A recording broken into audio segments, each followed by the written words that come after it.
Bonjour. Dans cette vidéo, nous allons nous intéresser à notre deuxième exercice, à savoir un deuxième problème de choix d'une pompe centrifuge et du dimensionnement de la pompe. Cette fois, on va devoir choisir dans un réseau de courbes quelle pompe sera la plus adéquate à notre problème. Alors il y a tout un tas d'informations à considérer dans l'exercice qui est en cours. Et donc déjà que c'est une pompe centrifuge qui devra débiter 50 mètres cubes. On a des conditions en amont, 20 mètres de conduite, le diamètre, la rugosité, différents rétrécissements et clapets en amont de la pompe, et en aval, 35 mètres de conduite, aussi des coudes et quelques caractéristiques de hauteur. On nous dit aussi le fluide, c'est un fluide de masse volumique 1000 kg par mètre cube avec la viscosité et sa pression de vapeur saturante. Le but de notre exercice ici, ça va être d'aller choisir quelle pompe, dans notre faisceau, dans notre réseau de courbes ici, de pompe, va être la plus adaptée à nos besoins, de voir quelle puissance électrique elle va devoir fournir en fonction de son rendement, et de vérifier que le NPSH de la pompe est bien inférieur au NPSH requis, fourni par le constructeur. Alors, premièrement, on va s'intéresser un peu aux données de l'énoncé. Donc on nous dit qu'on a un bac, ici, une pompe centrifuge, et que le but, c'est de venir déposer ça dans un autre bac ici. On a un liquide ici dont la hauteur est à la pression atmosphérique et est immobile dans le circuit, donc on considérera le point 1 ici comme ayant une vitesse nulle. La hauteur du fluide ici dans la cuve, que je vais appeler H0, vaut 2 mètres. Alors ça n'a pas d'intérêt dans le choix de la pompe centrifuge, mais par contre ça en aura bien un dans le calcul du NPSH. Et tout ça va se déverser dans un autre bac, ici, hop, aussi à la pression atmosphérique. Par contre, ici on va se mettre à la sortie de la conduite pour l'état 2, pour l'équation de Bernoulli. Alors, on a une longueur ici qui vaut 20 mètres avec un diamètre de 0,1 et une rugosité de 0,02 mm. On a plusieurs choses ici. On a deux cas. On a un cas dû à un rétrécissement de conduite et un clapet anti-retour, chacun valant 0,5. De ce côté-ci, on a deux coudes, que je vais donc appeler K3 et K4, qui valent du coup chacun 0,25. Donc ça c'est pour le calcul des pertes de charge. Et une longueur ici, de refoulement, qui vaut 35 mètres. On a un QV qui vaut 50 mètres cubes par heure, pardon, ce qui représente du coup 0,01389 mètres cubes par seconde. Et on a une différence de hauteur entre les deux niveaux ici, tac, et ici, tac, H qui vaut 17 mètres. Alors, la viscosité est donnée, 1,14 10 exposant moins 3 pascal seconde. La pression de vapeur est donnée aussi et vaut 5500 pascal. On aura besoin pour le calcul du NPSH. Et le rho, c'est le rho de l'eau, 1000 kg par mètre cube. Alors finalement, ça prend quasiment autant de temps à dessiner et à comprendre l'exercice que vraiment à le résoudre. On va du coup maintenant, comme on commence à en avoir l'habitude, écrire l'équation de Bernoulli entre le point 1 et le point 2. Alors au point 1, j'ai la pression au point 1 qui est la pression atmosphérique. J'ai ρ G, ici ça fait ça, ρ G Z1 plus ρ C1 carré sur 2, mais comme on a dit que le niveau ici du fluide était immobile, eh bien ça vaudra 0, plus le delta P pompe, qu'est-ce que la pompe va devoir me fournir, et tout ça c'est égal à la pression au point 2, plus ρ G Z2, plus ρ C2 carré sur 2, plus les pertes de charge delta PF. Alors, à noter que au point 1 et au point 2, j'ai la même chose, ici j'ai la pression atmosphérique, ici j'ai la pression atmosphérique, du coup les deux pressions s'en vont. Quand je vais isoler ici delta P pompe, puisque c'est celui-là qui m'intéresse, je vais donc avoir ici ρg Z2 moins Z1 plus ρ C2 carré sur 2 plus les pertes de charge. Et ce terme ici, ben, ça représente les 17 mètres de hauteur. Hein. On va du coup maintenant s'intéresser aux pertes de charge. Oups, l'écran qui se fait la malle. Alors, aux pertes de charge, delta PF, qui vaut donc 8. Enfin, d'abord, il faut le terme rho c carré sur 2. Rho fois c carré sur 2, multiplié par 8 fois f demi fois la longueur totale divisé par le diamètre, plus la somme des différents coudes, alors, enfin des différents cas, somme des cas i. Ici, on aura 4 si je me souviens bien. Alors, pour trouver f demi, il faut d'abord aller chercher bien la vitesse, c'est C2, peu importe, qui est donc égale à 4 fois QV sur pi d carré, et donc ben, 4, ça c'est facile, QV on l'a, pi d carré c'est 0,1, donc on va obtenir ici 1,768 mètres par seconde. Ensuite on peut aller chercher le nombre de Reynolds qui est ρ fois c fois d sur mu. Alors j'ai écrit petit d, grand d, c'est le même d, hein, c'est compris. Alors si je fais et que je remplace ça, je vais obtenir ici 1,5 fois 10 exposant 5. Ce faisant, je peux aller chercher dans le diagramme de Moody. Alors le but de l'exercice ici, c'est pas de remontrer une nouvelle fois le diagramme de Moody. Si ça vous intéresse, on peut aller rechercher hop, tout au début. Ici. Donc avec le nombre de Reynolds qui vaut 1,5 fois 10 exposant 5 et le E sur R, on va pas calculer le E sur R, mais on va le faire tout de suite. E sur R, comme E vaut 0,02, le rayon c'est 5 cm, donc ça fait 50 mm. On va obtenir ici 4 fois 10 exposant moins 4. Et donc, si je reviens ici, hop, et 4 fois 10 exposant moins 4, on est très bas. Alors, bon, ici on peut aller chercher, on est quelque part ici, avec la courbe qui remonte, on va être aux alentours, c'est un peu à la louche, hein. Mais on va aller chercher un f demi, en tout cas dans la correction de l'exercice il est fait comme ça, de 0,0018. Du coup, ben, on peut réinjecter ou bien alors revenir à l'équation de delta P pompe, ce qu'on va faire tout de suite. Du coup, mon delta P pompe ici, qu'est-ce qui va me rester? Donc j'ai ρg, bah ça on va le garder, hein, fois 17, plus, alors ici, il y a le terme ρ c carré sur 2, plus un terme avec ρ c carré sur 2 que je vais mettre en évidence, donc ici il va me rester, ou bien, on n'est pas obligé de le mettre en évidence, c'est comme dans l'exercice précédent, on l'a mis en évidence, ici je le mets pas en évidence, c'est pas très très grave. On peut du coup calculer ce delta PF au final, qu'est-ce qu'il va valoir? Alors je vais venir le refaire ici. Oups, delta PF qui est égal donc à rho c carré sur 2, ça va donner 1563.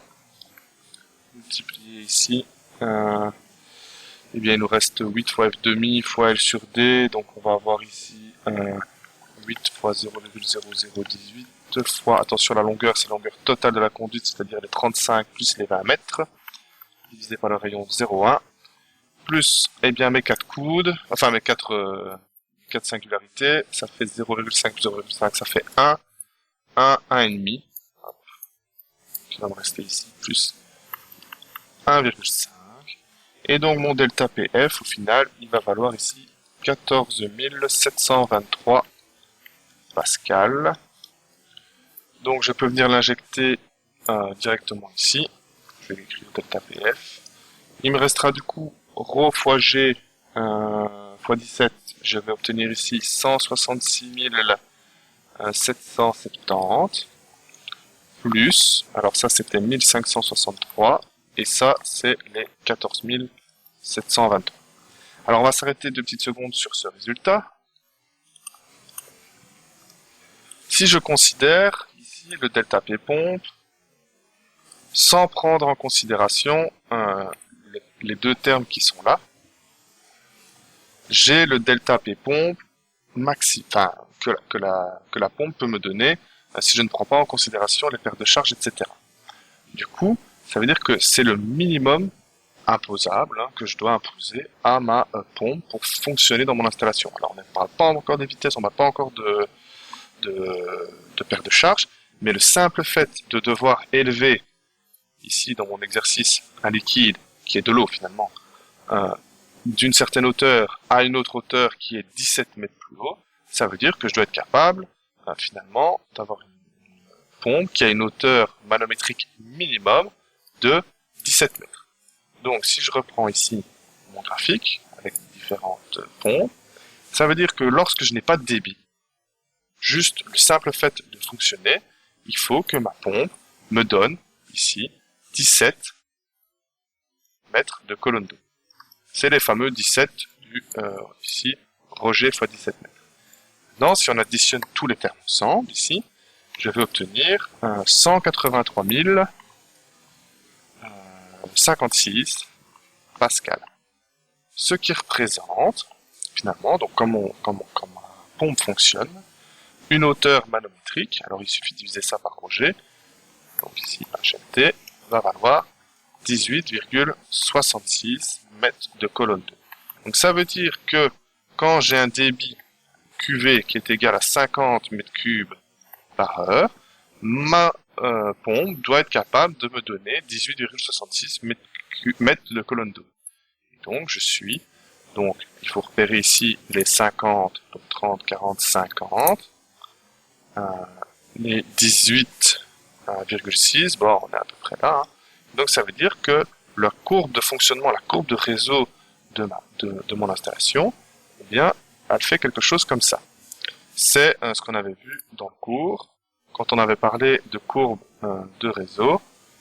Alors je reviens un peu plus bas. Donc ça c'est le PSH.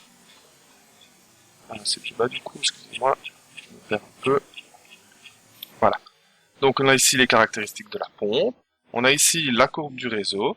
Avec la différence de niveau, ben ça c'est les fameux 17 mètres qu'on doit élever. Les pertes de charge et le fonctionnement du haut débit. Et le point de fonctionnement qui est le point d'intersection entre la courbe caractéristique de la pompe et la courbe de réseau qu'on vient de tracer ici. Alors ici l'exercice est bien fait, hein, parce que ça tombe pile poil sur la pompe numéro 2. Donc ça veut dire que la pompe que je vais devoir choisir, c'est la pompe numéro 2. Alors maintenant on peut calculer la puissance électrique, hein, puisqu'on sait, de par l'exercice d'avant et par la théorie, que la puissance électrique que ma pompe va pomper en termes d'électricité, c'est QV fois le delta P pompe sur le rendement. Et donc, si je calcule tout ça, je vais obtenir 4,1 kW, ce qui est quand même vachement plus raisonnable que dans l'exercice précédent où on avait eu 23. Alors ça, c'était la deuxième partie de l'exercice, très facile.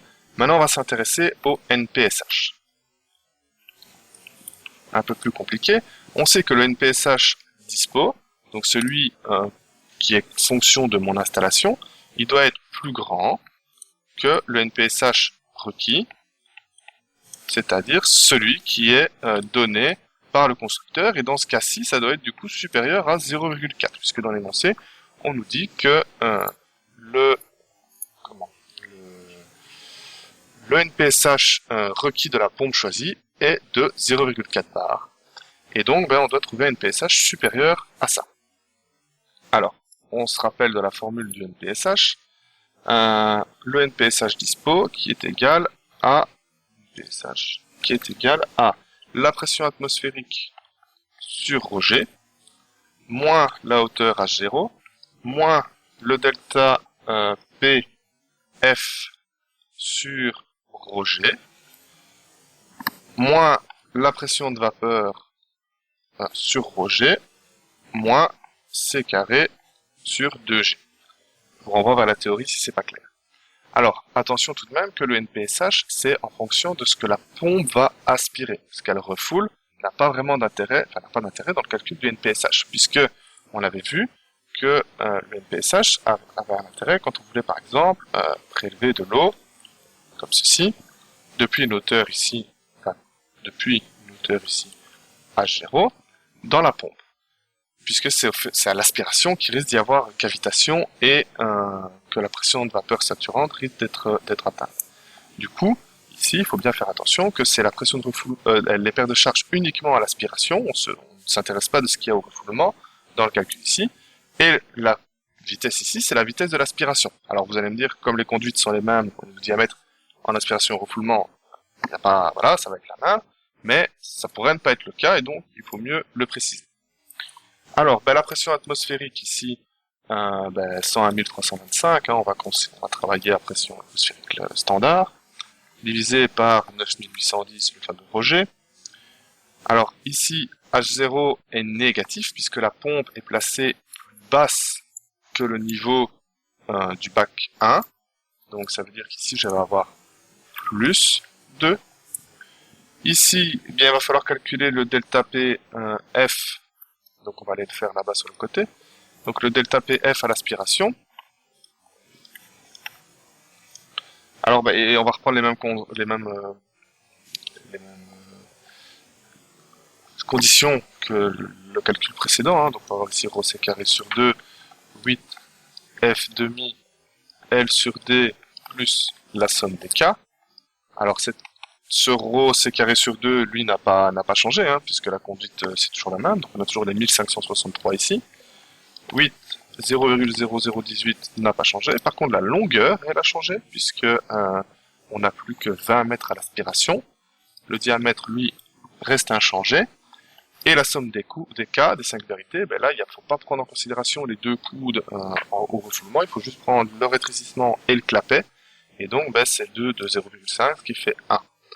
Donc, on va avoir ici, finalement, des paires de charges de 6064 Pascal, que je vais pouvoir venir réintégrer ici. Du coup, je vais avoir 6064 sur 9810, moins la pression de vapeur saturante, c'est les 5500 sur les 9810, moins C carré d'aspiration, donc le C carré c'est 1,768 au carré sur 2 fois 9,81. Et on va ainsi obtenir, après calcul, 11. Voilà. Vous pouvez faire le calcul, mais ça fait 11. Et donc on est bien dans un cas où mon NPSH disponible va être plus grand que mon NPSH requis, et donc ma pompe va fonctionner sans problème et sans risque de cavitation. Voilà, bon, c'est un exercice qui est un peu plus complet.